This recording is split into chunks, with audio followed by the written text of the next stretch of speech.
Bonjour aux lecteurs de notre chaîne YouTube et aux membres des forums de rcmac.com. On se retrouve pour la 13e vidéo sur le Scorpion. Alors là, on arrive enfin vers la fin. Il nous reste la tringlerie, le moteur à mettre en place et l'échappement. Et après, bien sûr, tout ce qui est réglage, géométrie, réglage de la radio. Et ensuite, on fera le rodage et les premiers roulages. Alors là, on va s'attaquer à la commande de la tringlerie qui est assez spécifique, hein, c'est pour ça que je vous montre le plan. Vous voyez, il y a un seul palonnier qui est d'ailleurs très court. Donc nous, on va utiliser le 25 dents, hein, qui est un peu le standard. Et là, il y a toutes les explications pour le réglage, mais je suis curieux de voir parce que c'est quand même une commande un peu particulière et notamment, il faudra sûrement ajuster la position du carburateur et de la commande sur le boisseau. Et là, on a tout, on a le nécessaire, hein, pour faire ce montage, hein, bien sûr. Les deux cordes à piano, le palonnier de 27 dents, les petits inserts métalliques, enfin bon, il y a tout ce qu'il faut, notamment les biellettes qui sont un peu spécifiques. Il y en a une qui est droite et une qui est coudée. Allez, je vais assembler tout ça, notamment sur le palonnier, et on va voir un peu comment ça marche. Alors, le système de tringlerie, là, il est entièrement assemblé, hein, restera réglé. Alors, bien sûr, on a une biellette droite ici pour la commande pour le frein, hein, qui est donc située ici. Alors, comme je m'inquiétais au début, j'avais pas vu, hein, le système, hein, bien sûr. Comme ici, quand on pousse, ça touchait. Bon, là, il n'y aura pas le problème, parce que quand on pousse, là, il y a rien. En fin de compte, on fait que tirer. Et ça débraye, en fin de compte, le système, quand on accélère. Et pour la commande gaz-frein, donc on a ici une commande qui est déportée, parce que, donc là, le moteur, ah, je me suis pris la sangle, bien sûr. Le moteur, donc il faut penser à mettre la sortie, enfin plutôt l'arrivée d'essence vers l'extérieur. Et ici, il faut pré-régler, vous voyez à peu près l'angle, c'est à peu près parallèle, hein. Il faut donc régler la position de la commande du boisseau. Et le carburateur, il faut essayer de le... J'ai un peu décalé vers l'intérieur, je ne sais pas si vous voyez, parce que ce qui gêne un peu, c'est la vis de ralenti, hein, parce que la commande, elle passe ici. Donc il faut qu'elle passe entre la vis de ralenti et le bloc moteur. Alors c'est un peu juste. Alors ça dépend aussi, parce qu'il y a certains moteurs, hein, qui ont la vis de ralenti de l'autre côté. Voilà, bon, la plupart c'est comme ça. Allez, maintenant on va pouvoir monter le moteur sur le châssis. Allez, l'embrayage est monté, donc j'ai réglé l'entredent. Les commandes sont fonctionnelles, hein, sont reliées. Maintenant, bien sûr, reste à tout régler. Et par contre, avant de régler, je vais aussi monter le carter, hein, dans la prochaine étape.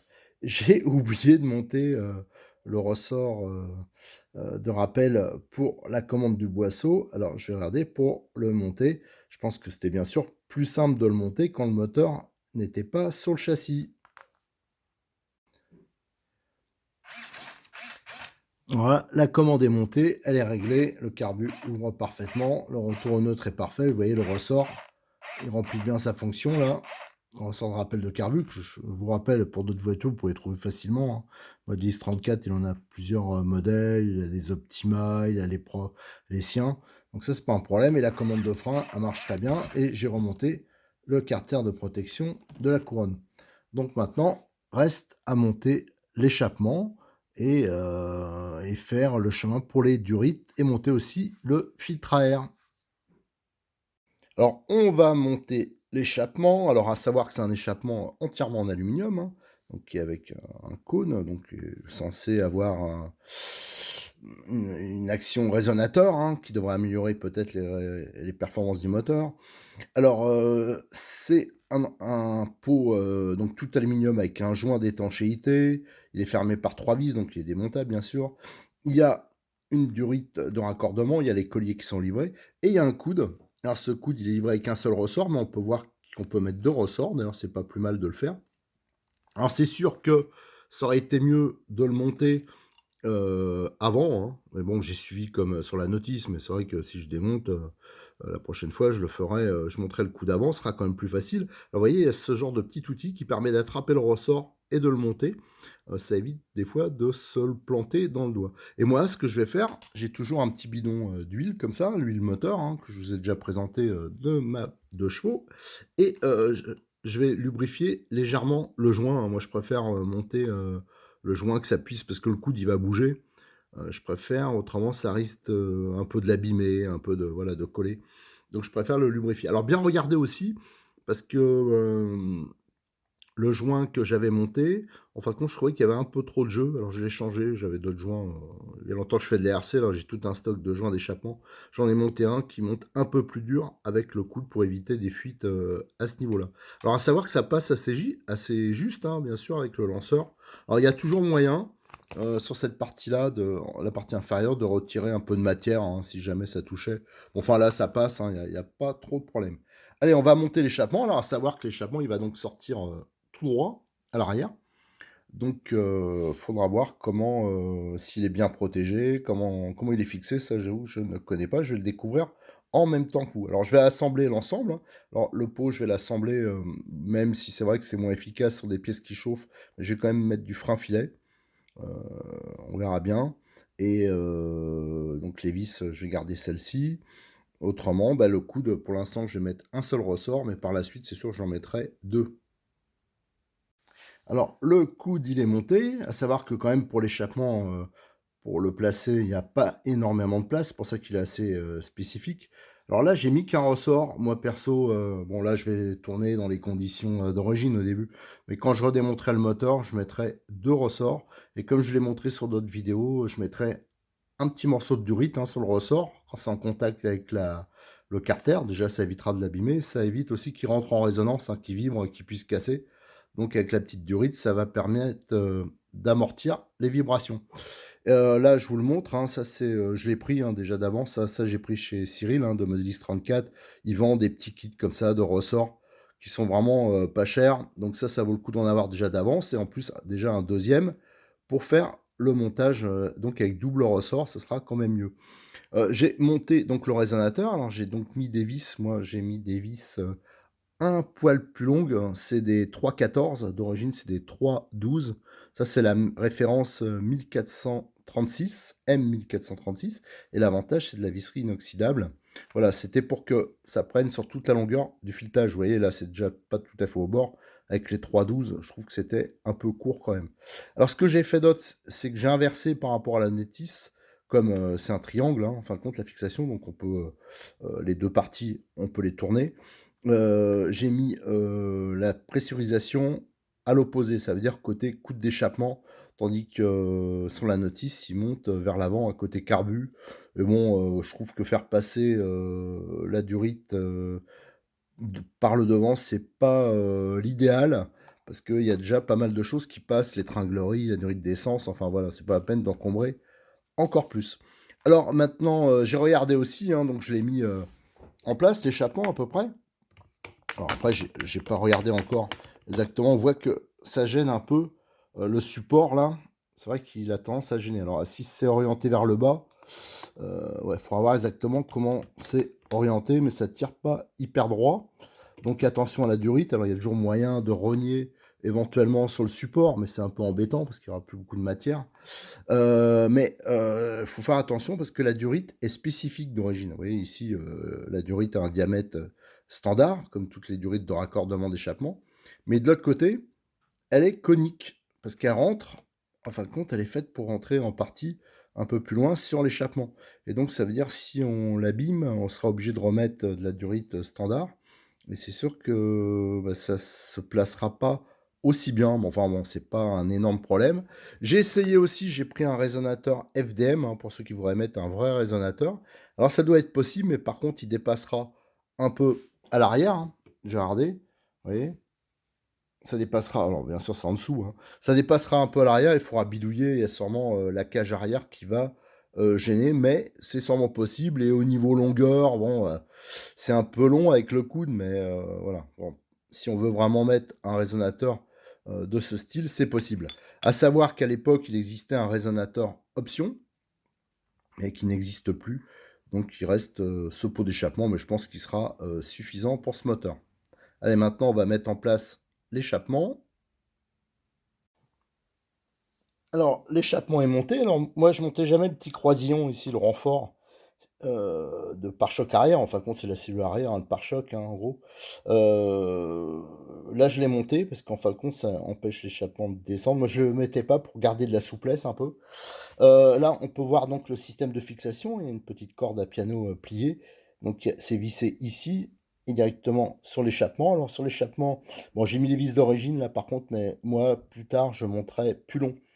C'est trop court, autant mettre, surtout sur la partie plastique, hein, de visser sur, avoir un maximum de prise. Parce que bien sûr, quand on visse, pour bien maintenir la corde à piano en vissant dans du plastique, c'est quand même pas facile. Alors, autant avoir un maximum de matière. Là aussi, je mettrai plus long. On peut voir que ça force un peu sur l'arceau. Alors, je l'ai enfoncé, comme on peut le voir ici, c'est enfoncé au maximum, hein.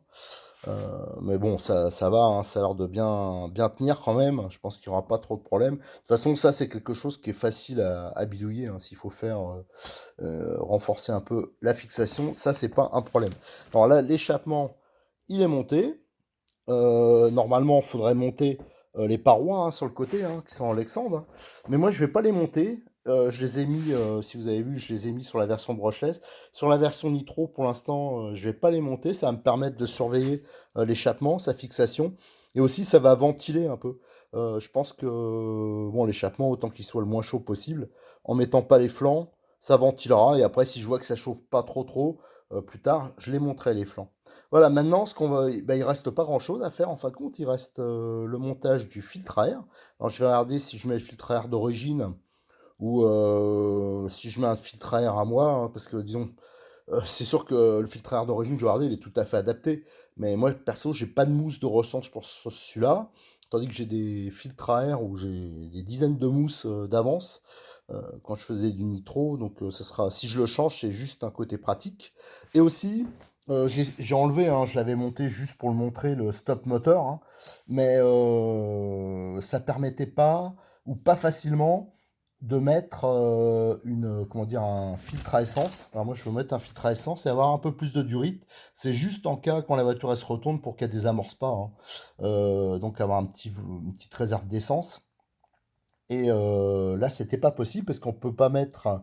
Le seul moyen de la mettre, c'était après le stop moteur. Alors, si vous mettez le filtre à essence après le stop moteur, ça va faire trop de réserve d'essence. Le moteur va pas se couper tout de suite. Donc, c'était pas bon. Alors, en fin de compte, je vais le faire passer par un autre chemin et j'installerai sûrement le filtre à essence par ici. Enfin, je vais regarder ça, mais c'est surtout maintenant ce qui reste à monter, c'est le filtre à air. Alors pour la durite de pressurisation, donc je l'ai branché, hein, vous voyez, moi je préfère le faire passer là que devant, hein, où il y a la transmission, il va y avoir le filtre à air, il va y avoir plein de choses.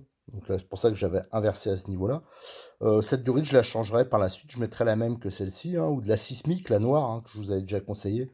Là, je ne l'ai pas fait, bon, pour l'instant, je le laisse. Vous voyez, j'ai mis des petites fixations ici de durite, voilà. Et ici, j'ai mis des colliers. J'ai fixé mon filtre à essence ici. Voilà, ici, j'ai fait, je vous montrerai les photos, hein, j'ai fait un petit plat, hein. Vous voyez, ici, pour le coincer, j'ai fait un petit plat juste à l'emplacement où je veux le mettre. Comme ça, il est bien calé. Voilà, j'ai fait une encoche et j'ai mis des colliers. Et là, vous voyez, au niveau du rite, c'est assez long. Ça fait une réserve si on se retourne, tout ça. Alors, c'est sûr que c'est un peu plus embêtant à amorcer, mais au moins, il y a une bonne filtration. Et je pense que là, le passage des durites avec les fixations, c'est des fixations de ce genre, vous voyez, il en existe pas mal, hein, de sortes, et qui permettent de fixer entre elles, on peut mettre des colliers autrement, les durites.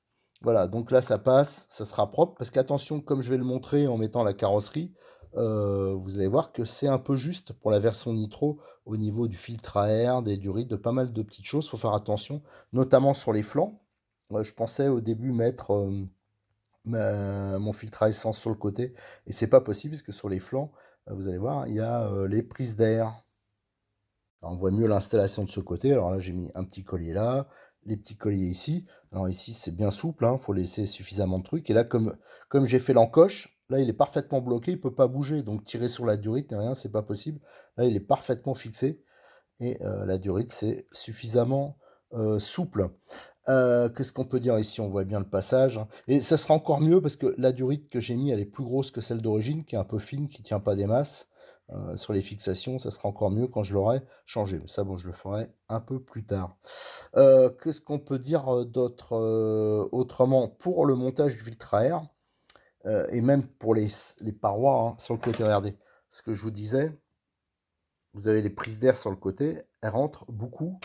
Elles vont quasiment jusqu'au bord là. Alors pour ça qu'au début j'avais mis le filtre à essence ici sur le côté et c'est pas possible, il faut le mettre au-dessus. Et encore je vais vérifier en mettant une carrosserie neuve. Alors j'ai été voir Cyril, hein, toujours de Modélis 34 qui m'aide beaucoup, hein. Pour moi c'est hyper pratique de l'avoir à côté. J'ai été lui chercher une carrosserie neuve. Parce que ce qui est bien c'est que pour le Scorpion normalement il a toutes les pièces. Et même quand il n'a pas en stock, bah, faut lui demander, hein, il peut avoir ou il peut vous dépanner. Alors on voit déjà qu'il va falloir faire toute la découpe ici. Alors moi je vais le faire sur une ancienne carrosserie, hein, je ne vais pas reprendre une carrosserie neuve. Je vais adapter une carrosserie brushless en fin de compte. Donc on va falloir découper ici. Mais je pense qu'il va falloir découper un peu plus grand que la prise d'air pour faire le plein de carburant. Donc là on voit ici sur le côté, c'était pas possible, hein, de mettre quelque chose ici. Et surtout, au niveau de la tirette, je vois qu'il va y avoir un petit problème. Je ne sais pas trop si ça va être hyper accessible de démarrer, ou alors à moins de faire une grosse découpe, mais ça m'embête un peu, de démarrer sans à chaque fois soulever la carrosserie. Donc ça, on va voir, parce que bon, je vous rappelle, hein, là, le montage n'est pas encore fait, mais la carrosserie est articulée en fin de compte. Donc il suffit de démonter les deux clips ici, et on peut le basculer à l'arrière. Bien sûr, normalement, on met 4 clips, mais ceux qui à l'arrière ici, qui se mettent sur l'arceau, en fin de compte, ils servent pas grand-chose. On peut se contenter des deux clips avant. Et donc on peut, à la limite, ne pas faire la découpe pour la tirette, mais bon, il faut dire ce genre de moteur, normalement, il ne cale pas souvent. Mais par contre, ça va être un peu plus embêtant pour le filtre à air, parce qu'il y a très peu de place pour le filtre à air. Et j'ai un peu commencé à regarder, il est assez torturé, le coude. Et si on le monter en double mousse, paraît presque impossible. Alors là, pareil, je vais voir exactement ce que je vais faire. Et là, on est sur la fin, donc j'ai monté la carrosserie, hein, donc, qui est articulée, hein, ici. Et normalement, comme je l'avais dit, ça se fixe ici et là. Mais là, moi, personnellement, je l'ai toujours fixé que ici. Pourquoi déjà? Parce que si on regarde, pour accéder à la tirette, au début, je me dis, il va falloir découper la carrosserie, ça va être une boucherie. Et aussi au socket, mais je m'aperçois que si on ferme, là, j'ai pris un socket standard, hein, que j'utilise. Je veux dire, je peux dire, avant d'atteindre la bougie, il manque beaucoup. Et pareil, hein, ça c'est l'ensemble qui est livré, le socket, on met des piles, qui est livré avec le kit Scorpion. Et là pareil, on ne peut pas l'atteindre. Donc le seul moyen de démarrer, c'est à chaque fois de relever. C'est pour ça que c'est quand même pas mal de mettre que deux clips ici pour accéder. Comme ça, on n'aura pas besoin de découper, de tout charcuter. Alors par contre, au niveau du filtre à air maintenant. Alors, le filtre à air ici, il est livré avec un coude, vous voyez, c'est assez torturé. Ça, c'est la mousse extérieure. Et la mousse intérieure, je l'ai jetée d'entrée parce que, en fin de compte, elle était toute décomposée. Alors ça, c'est sur tous les Scorpions, il y a ça, hein. Parce qu'en fin de compte, ça a été sûrement mis en kit il y a un petit moment. Et ça n'a pas tenu. C'est pas le premier kit où ça m'arrive, mais tous ceux que... Là, j'en ai monté deux à la fois, j'en ai monté un pour un copain. C'était la même chose. Alors, ce qui peut monter, j'ai regardé. Alors vous avez ici des filtres à air Sismic, Optima. Alors éventuellement ceux pour l'OSI ils montent, mais le trou, vous voyez ici au milieu, il est quand même assez minuscule. Alors pour les enfiler, c'est pas facile. Après, on a ceux pour le Néo. Alors ici vous les avez par exemple, là je vous donne la référence en même temps. Ici ils sont pré-huilés, c'est l'avantage. Alors ça j'ai été chercher chez Cyril de Modis 34. Voilà, ils sont pré-huilés, mais vous avez aussi les versions à huiler. Et là, le trou est beaucoup plus important, mais par contre, on ne peut pas mettre le double mousse. Le double mousse, ça passera pas, parce que déjà, quand vous mettez ici, faites le montage, vous voyez, vous tombez un peu sur l'étranglerie. Au niveau de la carrosserie, ça touche. Donc moi, ça me plaît pas des masses, ça. Mais bon, c'est comme ça que ça se monte. Alors je vais le monter comme ça pour l'instant, mais seulement avec une seule mousse. Donc il faudra faire attention de pas à l'état de la mousse, bien sûr. Et par la suite, moi j'aimerais bien le foutre carrément derrière, là, faire un système, parce qu'ici on peut pas le mettre, parce que ça va gêner au niveau de la fixation. C'est vrai que là il y aurait eu éventuellement la place. Donc peut-être que je le mettrai derrière, trouver un système. Voilà, bon ça on le verra après. En tout cas, en attendant, je vais monter une mousse, celle-ci, qui va donc sur l'Inferno Neo, qui est chaud Neo. Voilà, donc et qui vient de chez Sismic. Après, qu'est-ce qu'il y a? Oui, alors j'ai retrouvé, parce que justement en montant la deuxième voiture, là il y en a une que j'ai montée de A à Z, hein. C'était pas, je suis pas parti comme les miens d'une voiture déjà montée. J'ai retrouvé le tube d'antenne dans le sien et la protection que je m'étonnais qu'il n'y en avait pas pour l'interrupteur hein, dans la précédente vidéo. Alors là, du coup, dans le mien, il n'y était pas parce que c'était une boîte. Moi, j'avais récupéré une boîte qui était déjà un peu dépouillée. C'était pas une boîte neuve hein, pour récupérer les pièces, réservoirs, enfin, tout ce qui correspondait au nitro. Donc là, je vais remonter le cache interrupteur, la protection d'interrupteur d'origine, et je pense que là, ça ira beaucoup mieux. Et là, le tube d'antenne, bon, moi, ça m'embête de percer la carrosserie, donc je vais pas le monter. Mais au moins, je vais remonter cette pièce-là. Et là, j'ai monté le filtre à air, hein, donc à peu près d'origine, hein, sauf qu'il n'y a pas le double mousse, avec la mousse de Neo, la mousse interne. Alors, je ne l'ai pas huilé encore, ça, je le ferai après. J'ai déjà fait le rodage, parce qu'en fin de compte, j'ai pas fixé ici pour pouvoir démonter, s'il faut, le carburateur. Voilà, alors là, je l'ai essayé de le cintrer le plus possible vers l'intérieur, histoire de dégager, parce qu'autrement, regardez, ça touche le pointeau. Alors ça m'embête un peu ça aussi, parce que c'est pour ça que je ferai un autre montage par la suite du filtre à air. Parce qu'avec les frottements, tout ça, imaginez que ça perce ici le caoutchouc. Et en plus, bon, ça force, quoi. C'est pas tip top. Bon, bah, ça, c'est pas extrêmement grave. Donc, on va maintenant, je vais monter les roues et faire les réglages, vérifier hein, au niveau carrossage, au niveau suspension, si tout est bon. Et après, il restera à roder. Alors là, j'ai fini de monter la carrosserie, on a mis l'aileron on a rajouté, c'est toujours un petit plus. J'ai monté des pneus durs, hein, ceux des anciennes versions, ça c'est juste pour le rodage. Mais pour les sur le goudron, je mettrai les mêmes pneus que je vous avais présentés sur la version brushless, hein, ceux que vend Cyril. Et donc au niveau cale, alors déjà c'est assez différent des réglages que j'avais sur la version brushless. D'ailleurs, il faudra que je fasse un petit comparatif du poids. Alors, c'est pas du tout les mêmes ressorts. Hein. L'autre, c'est les ressorts de MP9 que j'ai. Alors, sur les deux, c'est de la 500. Moi, à mon avis, vous pouvez mettre de la 600. 500, là, on est l'été. Je trouve que c'est un peu fluide. Alors là, à l'arrière, j'ai mis aucune cale. Et pourtant, la garde-sol, ça reste assez raide, hein, même sans cale. Et à l'avant, j'ai mis deux cales fines. Voilà. Mais ça reste assez raide. Je pense que des ressorts de MP9, c'est vrai que c'est un plus. Après, au niveau carrossage, hein, alors ça, je vous montrerai aussi quand on fera les réglages après le rodage.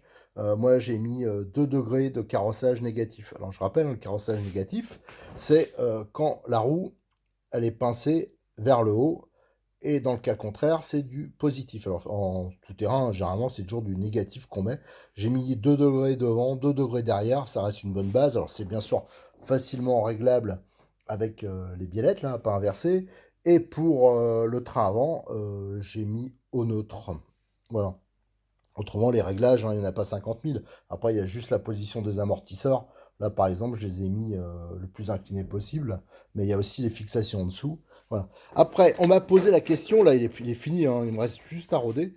J'ai eu des questions entre-temps sur les carrosseries éventuellement qu'on pouvait monter. Alors moi, je trouve que la carrosserie d'origine, ça va très bien, c'est un look sympa. Hein. En plus, elle est adaptée avec l'arceau. J'avais montré aussi que les carrosseries coccinelles, un sixième, un cinquième, ça pouvait monter au niveau échelle. Alors, pour faire la démonstration, là par exemple, j'avais une carrosserie de Monster Truck Apsima. Alors bien sûr, elle monte pas nickel, hein, parce que là, elle est de travers hein, avec les supports, tout ça. Et il n'y a pas les découpes pour le moteur, mais on voit éventuellement, ça pourrait presque monter, même si ça fait, je trouve que l'empattement est trop court. Qu'est-ce que j'ai autrement? J'ai ici une carrosserie de Trugy. Alors pour faire la démonstration avec la carrosserie de Trugy, alors, éventuellement aussi, mais bon, ça fait un peu court aussi. Allez, je cherche, j'ai un carrosserie de coccinelle. Alors tout ça c'est du 8e et là c'est quand même du 7e. Alors vous voyez l'empattement ça va pas du tout. Voilà, alors éventuellement parce que je vois, il y en a qui ont pris ça pour mettre dessus, mais il y a celle du Baja. Donc, pareil, ça s'est vendu par Melis 34. Comme là, il n'y a pas les passages de roues en les découpant pas à l'avant, éventuellement, ça pourrait aller. Autrement, voilà. Donc moi, je pense quand même que le meilleur, c'est de garder la carrosserie d'origine. Hop, voilà, qui va nickel. Vous voyez, on fixe les deux kits là et quand on a besoin de démarrer, on a accès à la tirette et au moteur. Voilà, là, entre-temps, c'est vrai que j'ai remis la membrane et là, ça marche beaucoup mieux avec la membrane qui était livrée d'origine. Sauf que je vous dis, moi, je ne l'avais pas dans ma version qui était dépouillée. Voilà, donc la voiture est prête à être rodée. On fera un petit roulage et après, on essaiera. Donc, on fera des essais de pneus, on comparera quelques réglages et on va surtout faire un comparatif au niveau du brushless. On verra lequel qui fonctionne le mieux, hein. On ira sur la piste d'Agde sûrement ou de Montpellier et on fera des tests comparatifs. Allez, je vous remercie. À bientôt sur notre chaîne YouTube et aussi sur le forum de rcmac.com.